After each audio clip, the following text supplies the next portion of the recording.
Muito boa noite, meu nome é João e eu venho apresentar hoje mais um episódio de Chococast. Hoje em colaboração com o Anti ao Inóspito.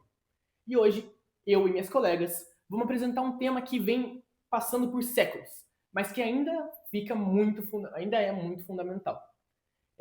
Quem controla o poder? Ou melhor, quais os mecanismos do Estado para controlar esse poder? Para a conversa de hoje, a gente tem primeiro Sabrina, nossa professora e cientista política. Muito boa noite. Boa noite, obrigada pelo convite, João. É sempre um prazer poder participar dos seus podcasts. Esse é um tema realmente relevante, principalmente porque é uma das bases da teoria política. Organizar o poder, limitá-lo, distribuí-lo de uma forma racional é uma discussão constante da atualidade. Com certeza.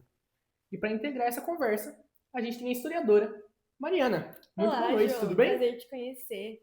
E quando a gente fala sobre história, poder e as instituições, a gente fala também sobre como as sociedades funcionam e como elas se sustentam ou elas falham, como elas ruem. Sim, claro. E, por último, mas não menos importante, a gente tem a Maria Luísa, nossa estudante de Direito, que sempre ajuda nas conversas, trazendo um ponto de vista constitucional. Muito boa noite. Muito obrigada, João. É um prazer estar aqui com vocês. Boa noite, galera. Esse é um tema que muito me interessa, justamente porque ele vai mostrar como que a teoria dialoga diretamente com a prática jurídica e com a vida institucional do país. Com certeza. Para começar, uma provocação. Por que o poder é visto como um problema na filosofia política? A gente não devia confiar no Estado como legítimo? Essa é a atenção central. O Estado, ele garante direitos, ele regula relações, ele assegura a ordem. Mas ele também concentra todo o poder. E o poder, quando ele está concentrado, pode gerar em abusos. Desde os clássicos, como Aristóteles e Platão, isso já era uma preocupação. Mas na modernidade, com autores como Hobbes, Montesquieu, especialmente, e o Locke também, esse problema se torna técnico. Como limitar o poder sem desorganizar o Estado? É importante também a gente lembrar que o Montesquieu estava vivendo no século XVIII, ou seja, um período de absolutismo, onde o rei detinha o poder administrativo, judiciário e o executivo também. E essa reflexão que ele faz não é só uma reflexão filosófica, é uma reflexão do contexto que ele estava passando. Então, o Montesquieu, a partir da sua obra, ele procurava uma forma de dividir e equilibrar os poderes. Fechou. Partindo justamente dessa ideia que a Mariana comentou, de que o Estado pode e provavelmente vai virar um Estado tirânico sem uma regulação devida, né, dos seus poderes, que o Montesquieu ele vai criar como se fosse uma solução para esse problema.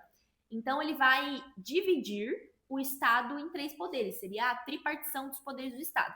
Eles ficaram divididos assim: o poder executivo, o poder legislativo e o poder judiciário, justamente, né, ressaltando para vocês, para evitar essa tirania por parte, esse abuso de poder por parte dos nossos governantes. Sim, exatamente. E esse modelo que você disse, ele não é uma divisão formal. Exatamente. Montesquieu, ele propõe que os poderes eles sejam separados para eles serem autônomos, Sim. eles serem interdependentes.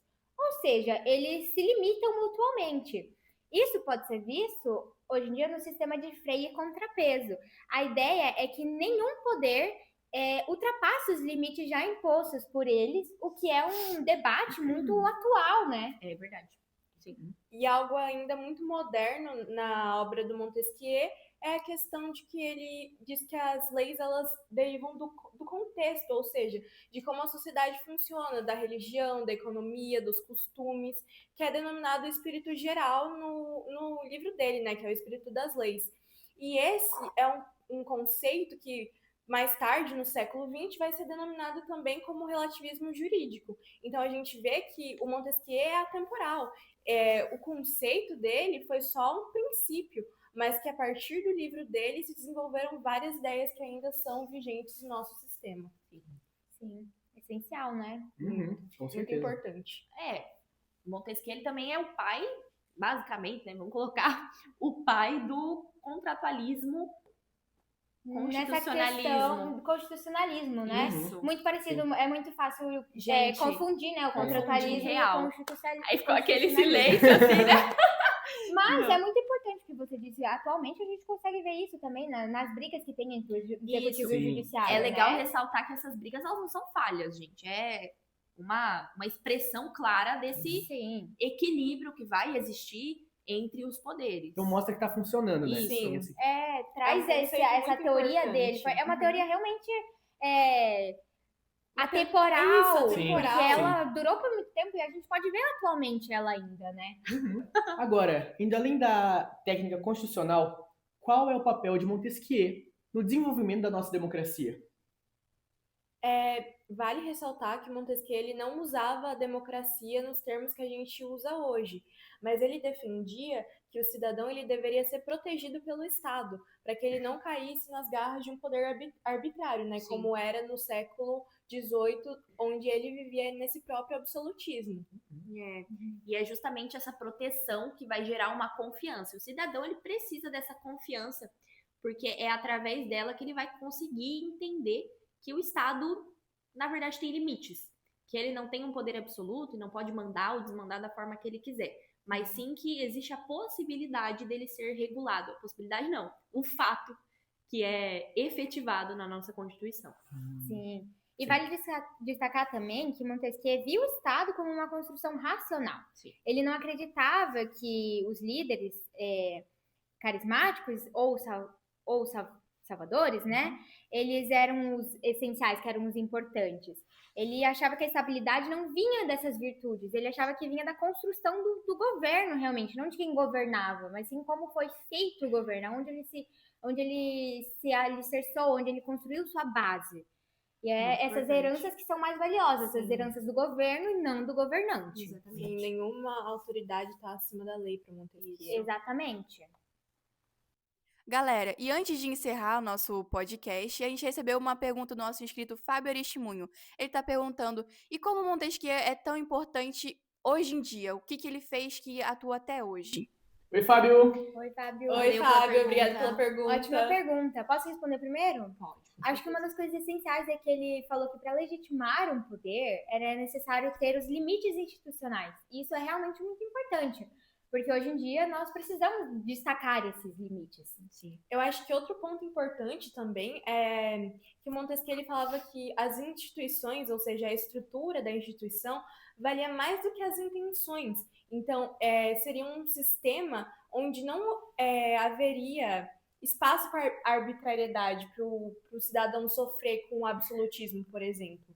É justamente partindo dessa fala sua que eu entendo que a necessidade dele é porque ele mostra, no geral, como a liberdade do indivíduo vai depender diretamente das leis e não da ausência dela. Exatamente, né?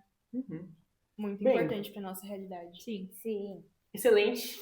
Agradeço a todas as participantes que vieram falar com a gente hoje. Agradeço aos prazer. espectadores. Fica claro com essa conversa a necessidade de Montesquieu, que mesmo depois de séculos do livro dele, das ideias dele, ele realmente é super importante para a gente estudar sobre a democracia, para trazer seriedade no assunto. E é isso. Muito bem, muito obrigado. Até a próxima. Te vejo você no próximo ChocoCast. Te vejo você.